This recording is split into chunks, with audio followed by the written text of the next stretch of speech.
Bonjour mes enfants, maintenant on va expliquer la quatrième scène de la scénette pour qui sont ces chaussures-ci. Allez-y pour la première réplique, client numéro 5. Je suis pressé, j'ai besoin d'une botte de chaussures. Voilà, ici le client est impatient, il est pressé, il veut faire vite, il a besoin d'une botte de chaussures.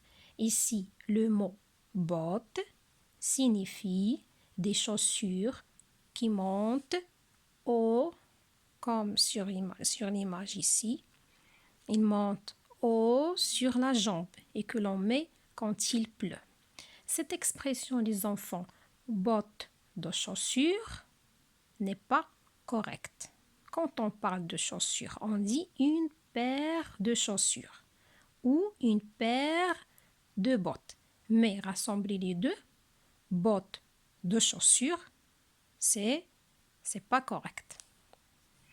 Allez-y pour la deuxième réplique. Vendeur, vous voulez dire deux bottes.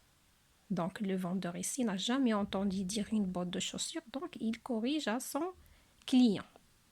Très bien. La troisième réplique. Non. Client numéro 5. Non. Une botte. Le client est sûr de lui. Il dit non, une botte. Vendeur, pardon, mais les bottes, on les vend par deux. Le client ou bien le vendeur explique à son client que les bottes, ça se vend par deux. La cinquième réplique. Client numéro 5. Erreur, ma femme vient d'acheter une botte de radis. On lui a donné une seule botte. Et moi, je veux une botte de chaussures. Donc ici, pour le client, une botte, c'est comme une botte de radis. Radis, c'est un légume, n'est-ce pas?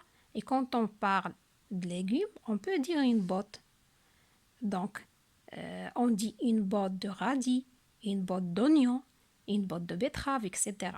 Cette expression, les enfants, signifie des choses identiques qui sont réunies et qui vont ensemble. Par exemple, dans une botte de radis, on trouve que des radis et pas seulement une seule radis.